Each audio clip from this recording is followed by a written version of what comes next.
wabarakatuh. Selamat pagi anak-anak. Semoga kita semua selalu dalam lindungan Allah Subhanahu wa Ta'ala. Pada pertemuan kedua kali ini kita akan membahas materi bab 3 lanjutan kemenangan kota Mekah. Anak-anak ibu silahkan dengarkan video penjelasan berikut ini. Bab ketiga pertemuan kedua SKI kelas 5 kemenangan kota Mekah.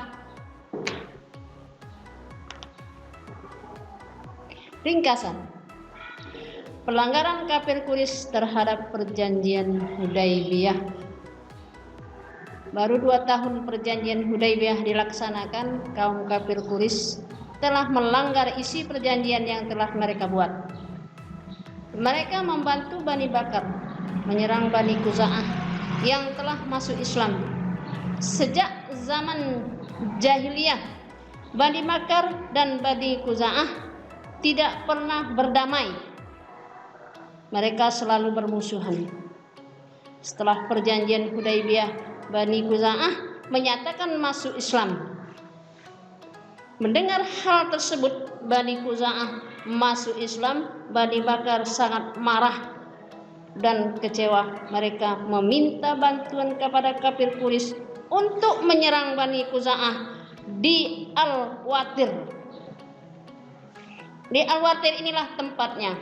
Penyerangan itu dilakukan pada malam hari sehingga beberapa orang Bani Khuza'ah tewas. Amr bin Salim Al-Khuzai melaporkan peristiwa itu kepada Rasulullah Sallallahu Alaihi Wasallam.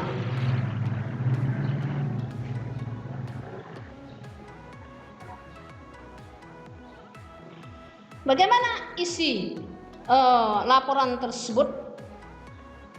Isi laporan tersebut ada 3. Yang A, kaum kafir Quraisy telah mengingkar perjanjian damai.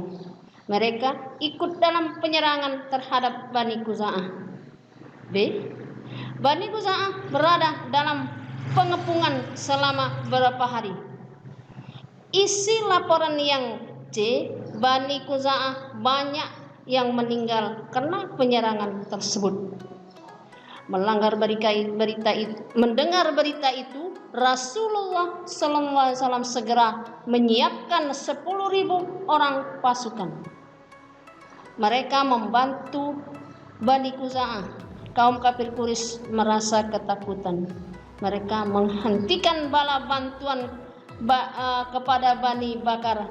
Abu Sufyan, yaitu seorang pemimpin kafir Quraisy, memohon maaf kepada Rasulullah SAW dan mengharap agar perjanjian itu diperpanjang. 1. Pemberangkatan pasukan. Di mana pemberangkatan pasukan ini pada bulan Ramadan tahun 8 Hijriah bertepatan tahun 630 Masehi. Namun Rasulullah bersama 10.000 kaum muslimin berangkat ke kota Mekah. Tujuannya adalah untuk membebaskan dan mengamankan kota suci dari kekuasaan jahiliyah.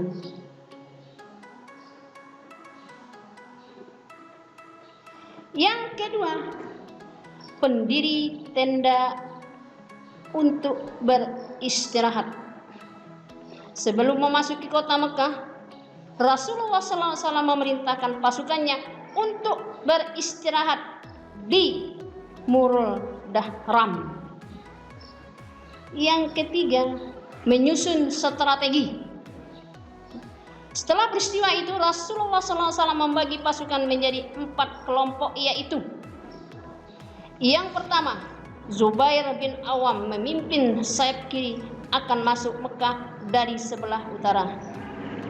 Yang B, Khalid bin Walid memimpin sayap kanan dan akan masuk dari sebelah selatan bagian hilir. Yang C, Sa'ad bin Ubaidah bersama kaum Ansor memimpin pasukan masuk dari sebelah barat. Yang D, ya, Abu Ubaidah bin Jarrah bersama Rasulullah SAW dan kaum muhajirin masuk dari bagian hulu, yakni dari Bukit Hid.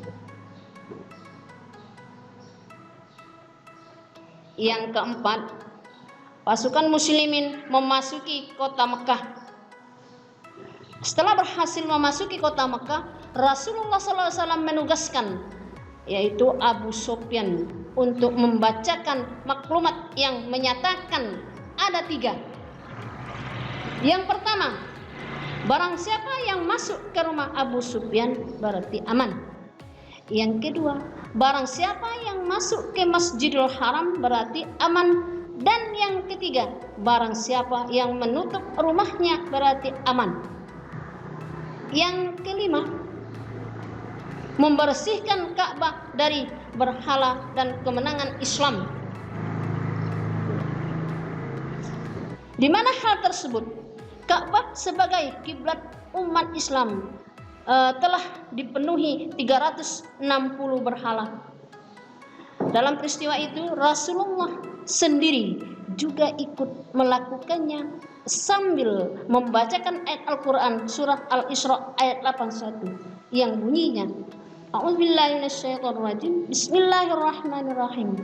Wa qul ja'al haqqu wa zahaqal batil innal batil kana zahuqa, yang artinya, dan katakanlah yang benar telah datang dan yang batil telah lenyap.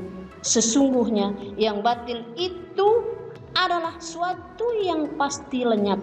Qasas ayat 81. Terima kasih, jaga diri dan keluarga, tetaplah mematuhi protokol kesehatan. Semoga Allah Subhanahu wa taala melindungi kita semua dan melancarkan rezeki kita. Amin ya rabbal alamin. Demikianlah pembelajaran SKI pada hari ini yang disaksikan melalui video